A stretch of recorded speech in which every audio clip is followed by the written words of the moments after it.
예, 안녕하세요. 세뇌탈출입니다. 오늘 오전에 자유한국당 원내대표 선거가 있었죠. 그래서 원내대표의 심재철, 원내부대표의 김재환이 뽑혔습니다. 이로써 이제 자유한국당이 죽느냐 사느냐 결판을 내는 그런 국면에 들어선 것으로 보입니다. 오늘 그 얘기 잠깐 보시겠습니다.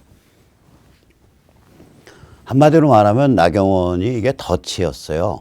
이게 걸림돌이고 지금 원내대표 그 선거하러 가서 저 앉아있는 모습인데 이게 왜 그러냐면은 한마디로 말해서 예산과 일반 법안을 가지고 버티면서 1+4 그러니까 그 뭐 박지원당 무슨 뭐 그다음에 저쪽 손학규당 뭐 이런 그 작은 정의당 이런 데들을 내부 분열을 시켰어야 되거든요.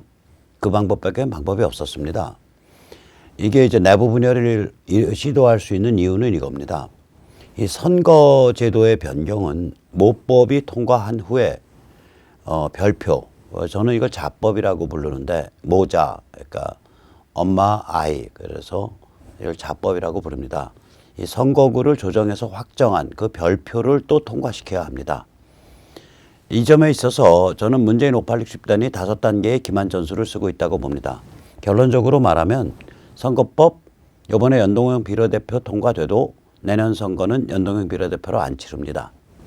우선 첫째, 모법을 사탕발림으로 해서 공수처를 통과시키죠. 그게 1단계입니다. 지금 1단계 진행 중인 거죠.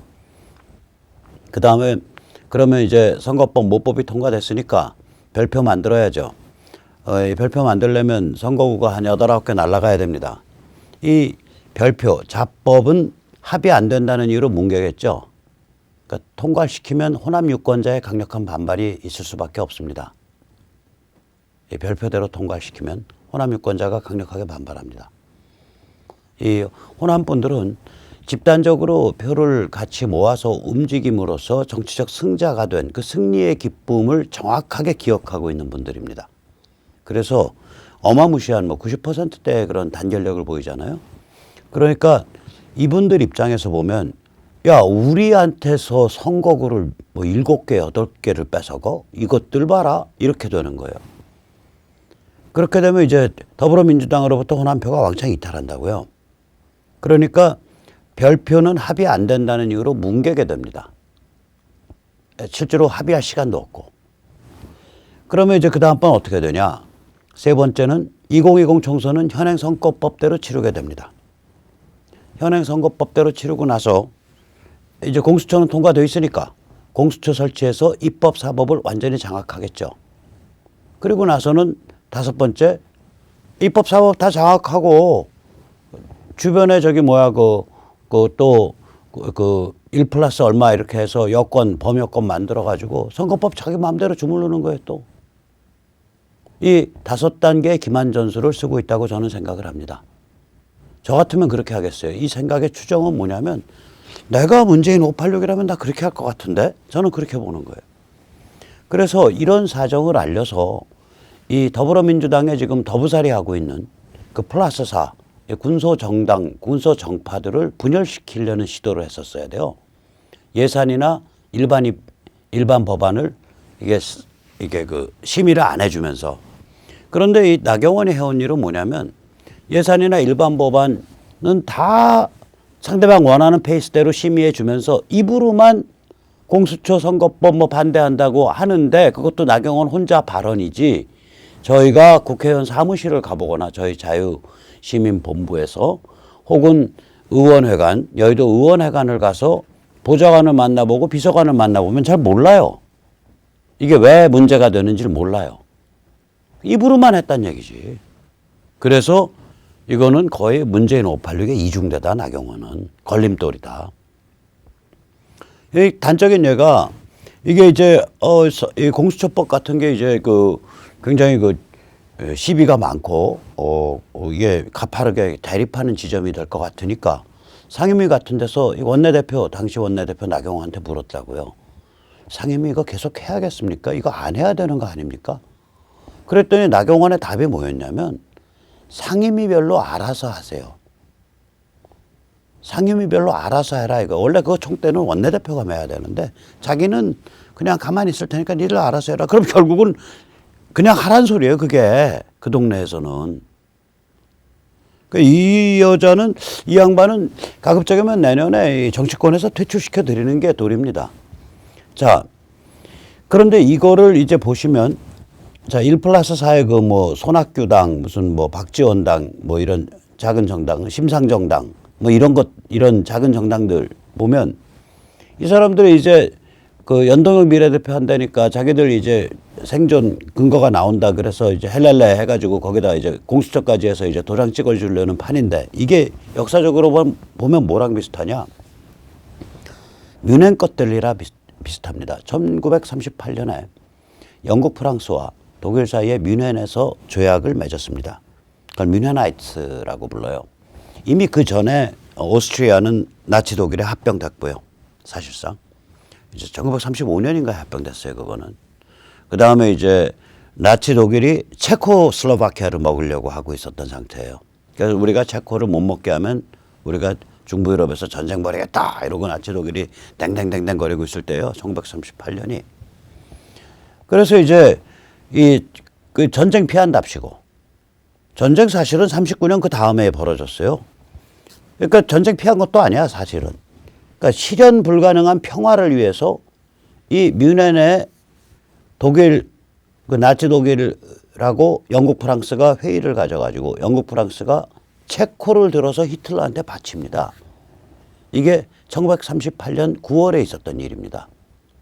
그래서 뮌헨 것들 그러면 뮌헨 사람들을 뜻하는 게 아니라 그 뮌헨에 모여가지고 그 짓을 했던 영국 프랑스 그 당시의 집권 세력, 영국의 뭐 챔벌레인 뭐 이렇게 돼요. 거기를 얘기하는 겁니다. 이거하고 뭐가 똑같으냐?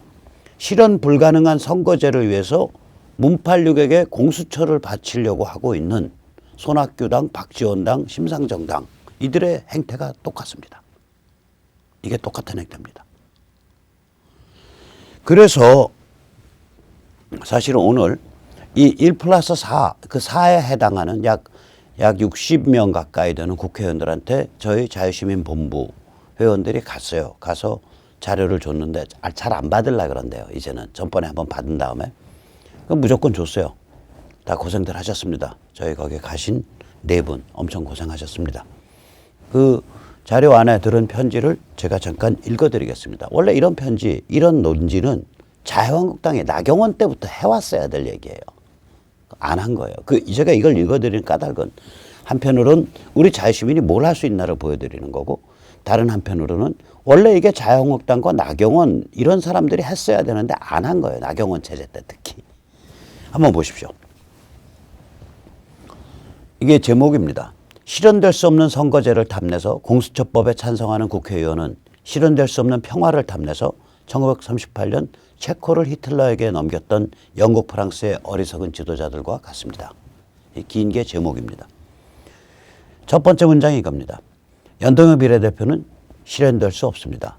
모법을 통과시켜 놓고 자법, 즉 선거구 조정 내용을 담은 별표를 차일피일 미루어 유산시켜 버리기 때문입니다.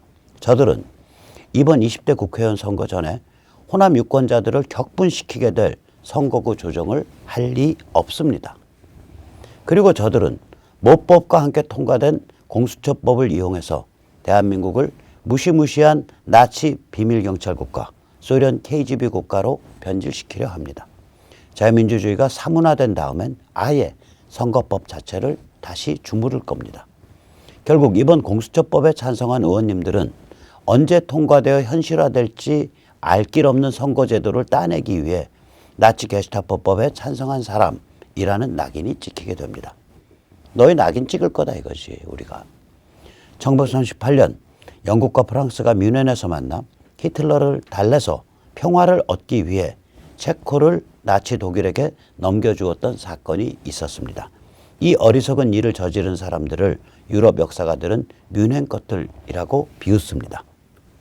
실현될 수 없는 평화를 탐내서 히틀러에게 체코를 넘겨주었던 영국 프랑스 지도자들을 뮌헨 것들이라 부른다면 실현될 가능성 없는 선거제도를 탐내서 자유민주주의를 파괴하는 공수처법에 찬성한 국회의원을 무엇이라 낙인 찍어야 할까요?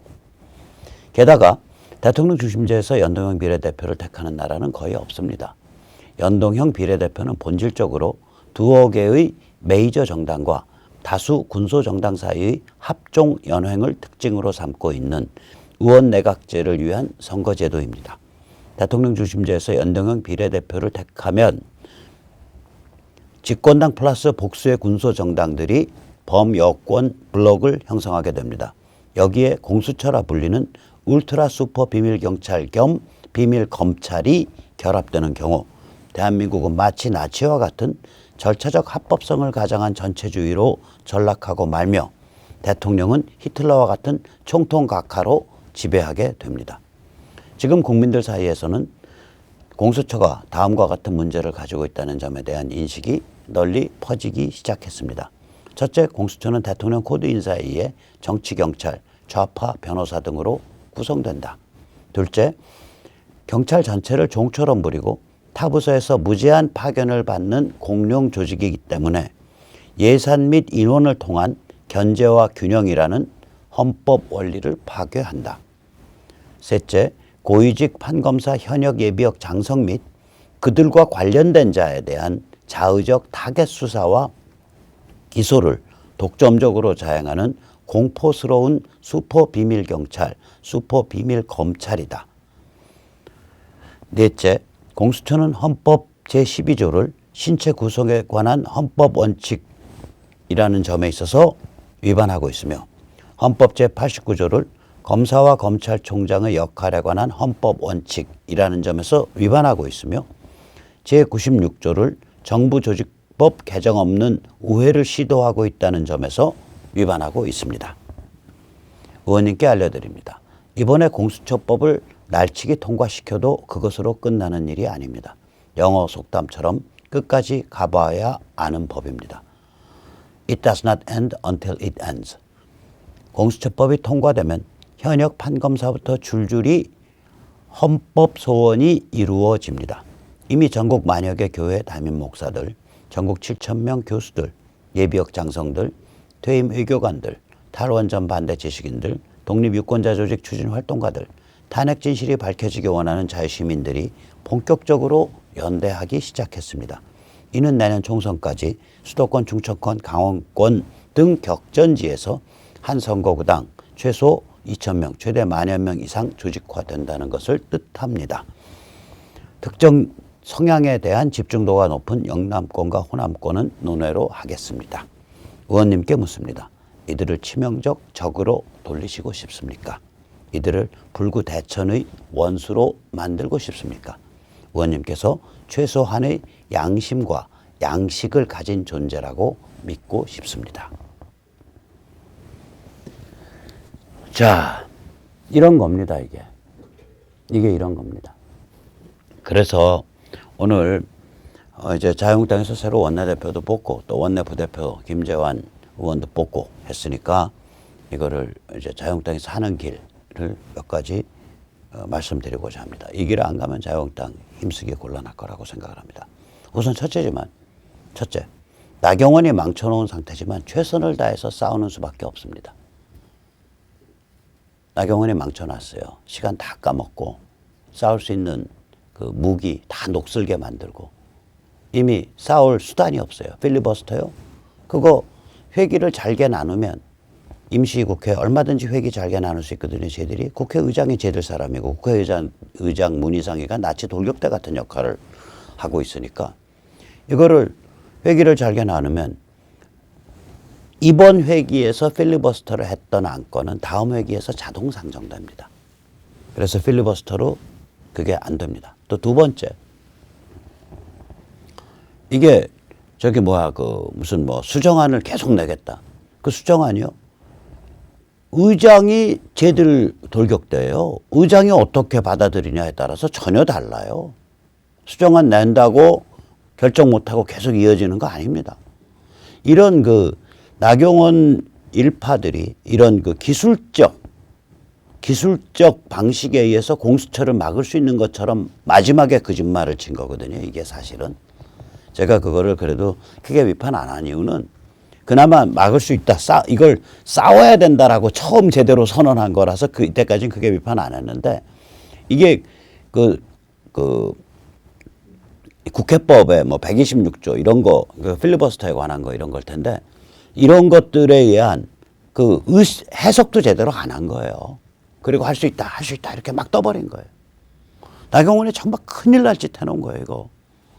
이거 막는 거는요, 의원직 총사퇴를 하고 정치 위기를 불러일으키든지, 근데 그것도 이제 명분이 없다고요. 왜냐? 예산이 다 통과되니까. 그러면 이제 공격을 예산 다 따먹고, 지들 지었고, 받을 거 다 따먹은 다음에 드디어 투쟁한다. 뭐 이래가지고 이제.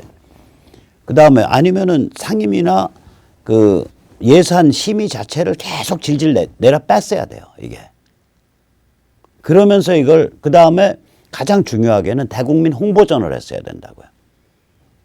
저희 같은 보잘것없는 단체가 이거를, 그것도 저희 단체의 개별적인 돈도 있지만 주로 돈의 소스는 100만 원, 100만 원, 2만 원씩 100권, 200권씩 사서 뿌리는 자원봉사자들에 의해서 이걸 오늘 현재까지 5만 권을 뿌렸고요. 그 다음에 이번 수요일 날 다시 5만 권 들어오면 10만 권을 뿌립니다. 저희 같은 단체가 그렇게 뿌립니다. 이게 뭐를 뜻하냐고요. 이게. 그런데 자유한국당이 이런 나경원 때 팜플렛 하나, 심지어는 전단지 하나 만든 적 있나요?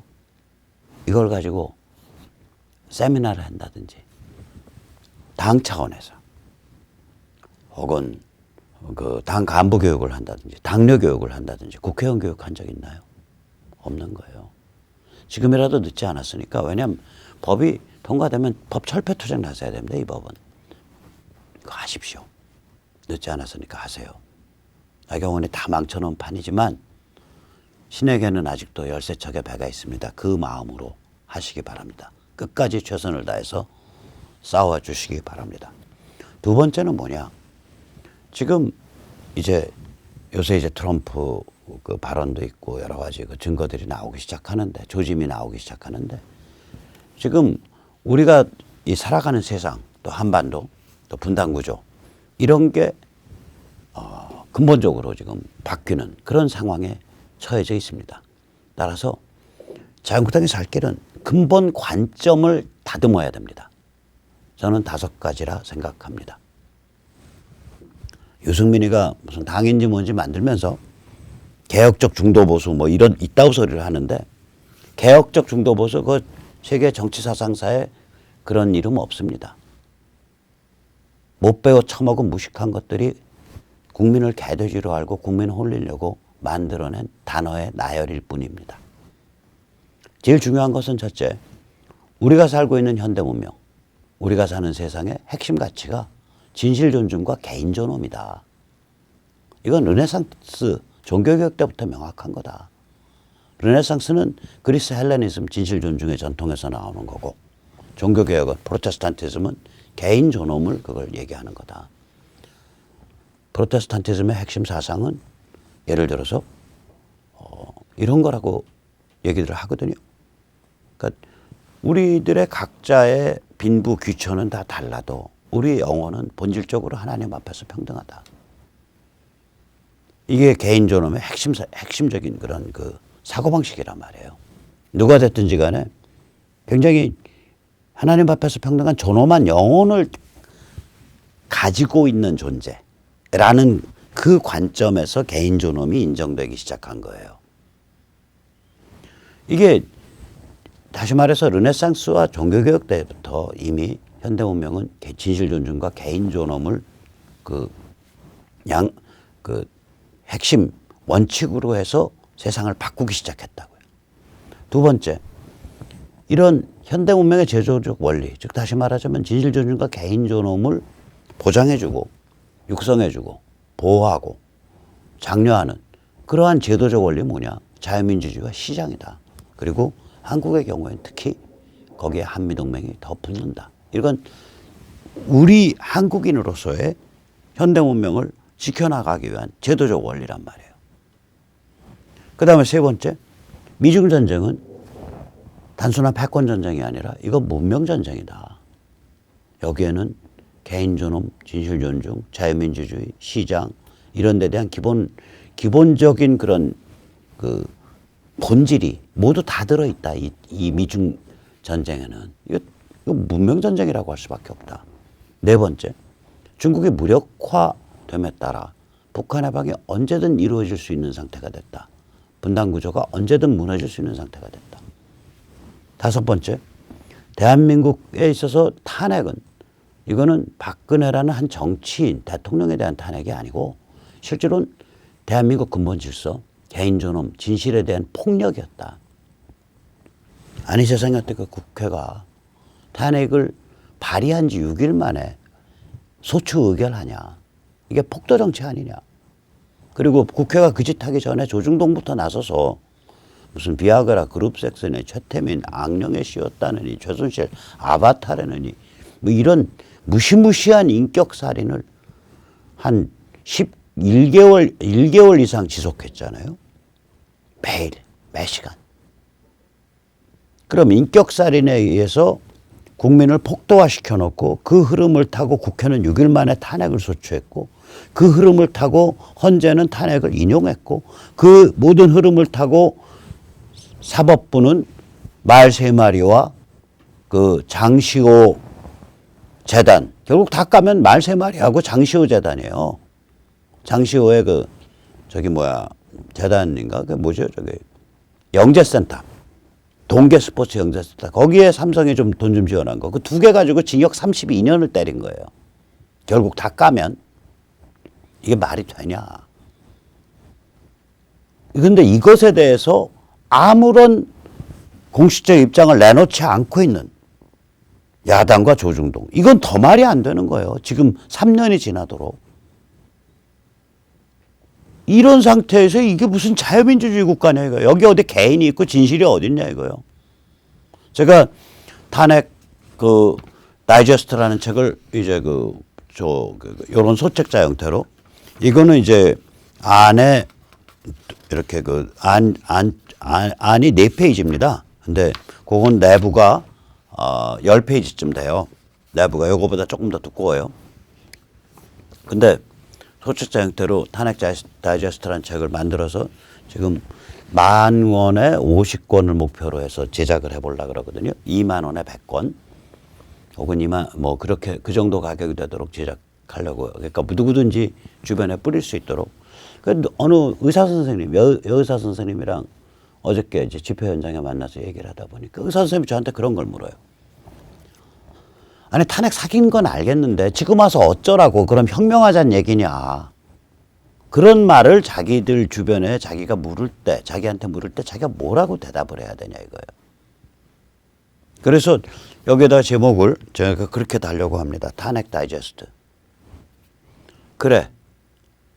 탄핵에 문제가 많고 그게 사기였다고 그런 느낌이 좀 들어. 그런데 어쩌란 말이야. 지금 와서 혁명하자고 그렇게 해서 따옴표 찍으려고 그래요. 이 문제에 대해서 심각하게 고뇌해보지 않은 일반인들이 가지는 그 심정 그거를 아예 정면에 박아가지고 그러면 이제 그런 분들한테 특히 주면서 야 우리 마음 한 구석에 이런 생각 있지 않냐? 근데 이걸 왜 우리가 짚어야 되는지 이 책이 좀 잘 보여줘. 너 시간 좀 내서 한 10분만 읽어봐야 그렇게 말할 수 있도록. 자, 그래서 우리가 이제 이런 일들을 해가야 되거든요. 그러니까 자유한국당도 이 5가지 원칙을 좀 5가지 측면에 걸쳐서 근본 관점과 사상을 가다듬어야 됩니다. 현대문명의 핵심 가치가 개인 존엄과 진실 존중이라는 거. 그 다음에 현대문명의 제도적 원리가 자유민주주의와 시장과 한미동맹이라는 거. 그 다음에 3번째 미중전쟁은 이러한 현대문명을 둘러싼 문명전쟁이라는 거. 4번째, 미중전쟁에 의해서 중국의 무력화됨에 따라 북한 해방, 평양 붕괴, 분단구조 해체 이게 언제든지 이루어질 수 있는 상태가 됐다는 거. 5번째, 탄핵은 이거는 박근혜라는 사람의 문제가 아니고 그 사람에 해당되는 이슈가 아니고 그걸 넘어서서 대한민국의 근본 질서, 개인 존엄, 진실 이런 거가 걸려있는 문제다. 그런 이슈다. 그거 우리가 참 잘못했다. 이렇게 제대로 참에 반성해야 된다. 이 5가지를 제가 말씀드리고자 합니다. 다음에 이제 결국 자유한국당이 사는 길은 이제 정치공학적으로 그죠 구체적으로 딱 보면 공천심사위원장을 잘 세워야 돼요. 공천심사위원장을. 첫째가 참신성이 있어야 됩니다.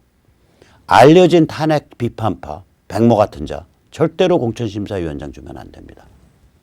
또 알려진 정치꾼, 김종인이 같은 자 절대로 공천심사위원장 주면 안 됩니다. 김종인이 뭐 임명진이 뭐 이런 자들. 그 다음에 이것도 저도 해당되는데 알려진 정치, 저는 해당이 안 되겠군요. 알려진 정치 라인, 예를 들어서 뭐 홍준표에 이렇게 적극적 지지를 했었다, 황교안을 적극적 지지했었다, 이런 알려진 정치 라인이 알려져 있는 네임드가 있잖아요. 그러니까 네임드 탄핵 비판, 네임드 탄핵 비판으로 네임드, 그 다음에 정치공학 정치꾼으로 네임드. 그럼 김종인이 뭐 임명진이 이런 자들이죠. 그 다음에 이제 그 논평가로서 특정 정치인의 줄을 댄 네임드, 뭐 제이모 유튜버, 뭐 케이모 유튜버 이런 사람들. 그 사람들 제가 특정 정치인을 뭐 홍준표나 뭐 황교안을 띄우려고 그랬다, 그걸 비판하는 게 아니에요. 그 띄우는 건 좋아. 그럴 수 있어요. 그런 행태가. 그 행태를 비판하는 거 아닙니다. 제가 말하는 건 그렇게 특정 정치인을 그 영향력 있는 유튜버 혹은 칼럼니스트로 띄우려고 했다는 그 명성, 그 네임드, 알려져 있는 거, 그거 자체가 별로 도움이 안 된다 이거예요. 제가 오죽하면 탄핵 비판에 대한 입장으로 네임드, 그것도 별로 안 좋다. 백모 같은 자. 저 부를 일도 없지만 예를 들어서 제가 다른 예를 들면 딴 유튜버나 딴 유명 인사를 이렇게 이름을 실명을 해서 시비를 거는 게 되기 때문에 제 이름을 드는 겁니다. 두 번째, 공천심사위원장은 원칙과 가치가 있어야 됩니다. 다시 말하면 아까 짚어드렸던 현대문명을 깊게 이해를 해야 되고 그 핵심 가치가 개인존엄과 진실존중이다. 뭐 이런 정치철학적인 그런 이해가 있어야 돼요. 미중전쟁이 이게 패권전쟁이 아니라 문명전쟁이다 라는 백모나 이충근 교수 같은 그런 관점을 좀 갖고 있어야 돼요. 또 중국이 무력화됨에 따라 야 이거 분단구조 무너지는 게 이제 순식간에 일어날 수 있어, 이런 그 예감을 갖고 있어야 돼요. 그 다음에 탄핵에 대해서 알려져 있지는 않지만 그 지난 3년간 태극기 집회 계속 다니고 그리고 태극기 집회에서 여러 사람들이랑 교류가 있었던 그런 흔적이 있어야 돼요. 그냥 가만히 있다가 나 이제 공천심사위원장 시킨다 그래. 근데 탄핵에 대해서 한마디 해야겠어. 오케이? 나가서 탄핵 다 참여하셔야 돼요. 아니 그런 생각이 있었으면 지난 3년 동안 태극기 집회에서 찍은 사진이 있을 거 아니요. 한 장 내봐라 이거요. 한 장 내봐라 이거요. 지난 6개월 전에 3개월 전에 찍은 사진이라도 내봐라 이거요. 무슨 말씀인지 아시겠죠? 그래서 이런 것들이 행적에 이렇게 증명이 좀 돼 있어야 돼요. 어느 날 갑자기가 아니라 그전에도 현대문명에 대해서 얘기한 적이 있어. 그전에도 미중전쟁에 대해서 얘기한 적이 있어. 그전에도 북한 해방에 대해서 얘기한 적이 있어. 그전에도 탄핵에 대해서 이거 짚고 가야 돼. 이런 관점을 행적으로 가지고 있어. 근데 사람들한테는 잘 안 알려져 있어. 왜냐? 이 사람이 명성을 탐한 적이 없어서. 그런 사람들이 있거든요. 그런 사람이어야 돼요. 세 번째, 전문성과 스펙이 있어야 됩니다. 누구나 인정할 수 있는 고급 전문 인력으로서의 커리어가 있어야 됩니다. 지금 전문인 시대예요. 대한민국이 3만 달러 국민소득 사회입니다. 영어도 좀 할 줄 알아야 되고. 창피하잖아요. 문재인 같은 사람 대통령이면 창피하지. 한국말도 제대로 못해가지고 A4로 읽어야 되면 창피하죠. 근데 누구나 인정할 수 있어. 저 사람, 그 분야에서 저 사람 굉장히 뛰어난 업적 혹은 뛰어난 전문성이 있던 사람인데 저 사람이 나이 들면서 여러 가지 사회 경험이 있고 이래서 이 사회나 정치도 잘 이해하고 있는 사람이야. 이런 사람이 있어야 된다고요. 이런 사람이어야 돼요. 네 번째, 보수 종교계, 특히 온건보수 기독교. 전 정광훈 목사님 쪽 얘기하는 거 아닙니다. 이 보수 종교계가 이게 메인스트림이 있거든요. 주류가. 이 보수 종교계. 그 다음에 자유우파 학계. 요번에 예를 들면 정교모. 한 7천 명씩 사인했잖아요. 그 다음에 자유우파 법조계. 예를 들면 한반도 평화와 통일을 바라는, 한반도 인권과 통일을 바라는 변호사 모임, 한병 같은 그런 데랑도 커넥션이 있어야 되고요. 또 이 저희 같은 저는 이제 여러 가지 아이덴티티가 있는데 아무튼 태극기 등 제야랑도 서로 이렇게 얼굴 본 적도 있고 급하면 얘기도 들을 수 있고. 이게 왜 중요하냐? 기독교 메인스트림 움직여버리면 수도권 120개, 충청 중앙권, 그러니까 천안, 하산, 세종, 대전, 청주, 그다음 충남 전체 다른 데들, 중북 전체, 강원, 뭐 영남은 더 말할 것도 없고요. 이런 데서 한 지역구에 저희 같은 사람들 움직이고 교수 같이 움직이면 한 지역구에 뭐 몇백 명, 1,000명, 2,000명씩 이렇게 지역구 민 네트워크 만들어지거든요. 순식간에. 이게 실체성이 있다고요. 이런 데들은. 이 실체성이 있는 이 제야맥, 그게 뭐 학계에 있던 법조계에 있던 보수 종교계든 뭐 태극기 집회 저항 조직이든 이 실체성이 있는 제야맥들로부터 좋은 인풋을 받을 수 있는 그 귀의 통로를 갖고 있어야 돼요. 그래야 인재를 뭐 몇십 명이라도 20, 30명이라도 제대로 박아놓을 수가 있죠. 제가 보기에는 공천심사위원장이 4가지 조건이 있어야 됩니다. 첫째, 참신해야 된다. 그러니까 네임드 탄핵 비판, 네임드 정치꾼, 네임드 특정 정치인과 관련된 사람, 이런 사람들은 부적절하다. 그런데 원칙과 가치, 탄핵, 현대문명, 미중전쟁, 북한 해방에 대해서는 원칙과 가치를 갖고 있어야 되며, 그게 뭐 당장 오늘 뭐 12월 10일 날, 12월 9일 날 나 이런 원칙이 있어요라고 말로 이렇게 설레발 푸는 게 아니라 그 행적에 그게 드러나 있어야 돼요. 최근 몇 개월 사이에. 그 다음에 전문성과 스펙 갖고 있어야 돼요. 누구나 인정할 수 있는 전문 인력으로서의 커리어를 갖고 있어야 돼요. 네 번째, 보수 종교계, 자유파 학계, 자유파 법조계, 태극기 등 제야와 통로를 갖고 있어야 돼요. 이 4가지를 충족하는 그러한 공천심사위원장 없나라고 심재철 원내대표, 김재원 또 원내부대표, 그리고 더 나아가서 제 가장 중요하게는 황교안 대표님 눈에 불을 켜고 찾으시기 바랍니다. 자, 저희는 이제 오늘은 오늘 간 거는 이제 한 60명 정도 되는 그 1+4의 그 4에 해당하는 작은 정당에 해당하는 그 사람들을 오늘 찾아본 거고요. 지역구 방문, 이거 전국 어디든지 간에 이 방송 들으시는 분, 이번 목금토에 토요일 날 가실 때는 오전 중에 가셔야 됩니다. 오전 중에 가도 이 선거구 지역구 그 사무실, 그러니까 국회의원 사무실이 열일동 말동합니다. 오전 중에 가도. 사실은 목금 가시면 되고 또 다음 주 월요일 가셔도 돼요. 지역구 방문하시고 인증샷 찍어서 보내주십시오. 그런데 이거 가실 때 그냥 가시는 게 아니라 저희가 이걸 신청을 하시면 저희가 자료 세트를 딱 담아서 속달로 보내드릴게요. 그래서 신청 문자 010-4597-2224입니다. 왜 방문하냐? 바로 이거죠. 공수처 왜 반대하는지. 아까 읽어드린 편지처럼. 그러니까 가셔서 우리 이러해서 공수처에 반대할 수밖에 없다. 당신 우리한테 찍힐래? 그래서 당신 정치 생명 스스로 끊을래? 아니면 우리랑 같이 갈래? 이 얘기거든요. 근데 그걸 점잖게 하시는 거예요.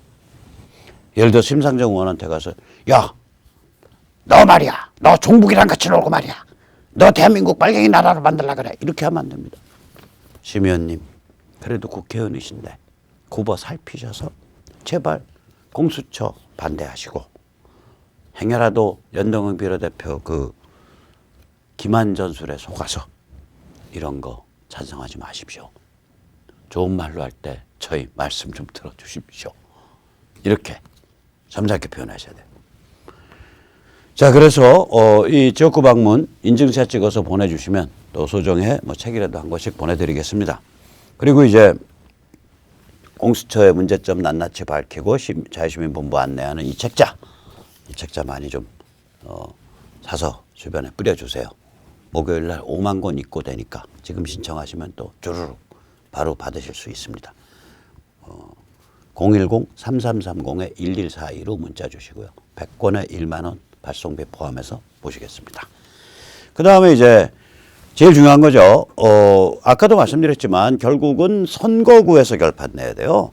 이게 쟤들이 이제 힘을 어떻게 쓰냐면요.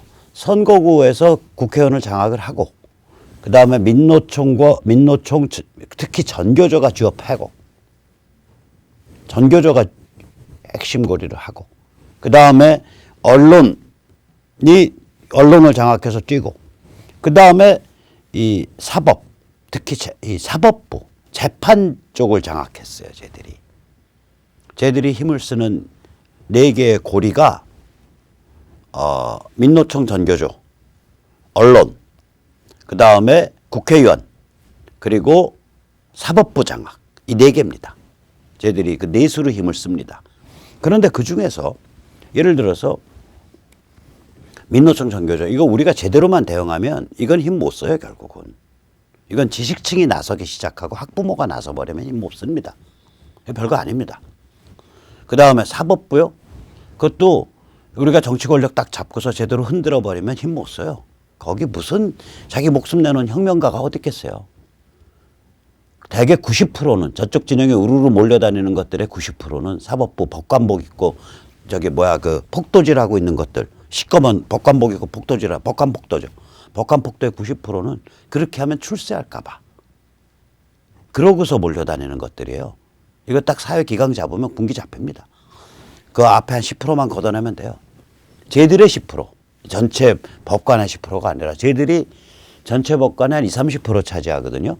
그러면 쟤들의 10%니까 거기에 2, 3%, 전체 법관의 2, 3% 걷어내면 끝나는 게임이에요. 이거 많이 걷어내 한 50명, 100명 걷어내면 끝납니다. 그래서 그 별로 힘 못 써요. 언론이요. 이거 사주들이 정신 차리고요. 선배들이 정신 차려서 쥐어 패면 되고, 그다음에 언론은 무엇보다도 강력한 견제 수단이 뭐냐? 유튜브와 소셜 미디어입니다.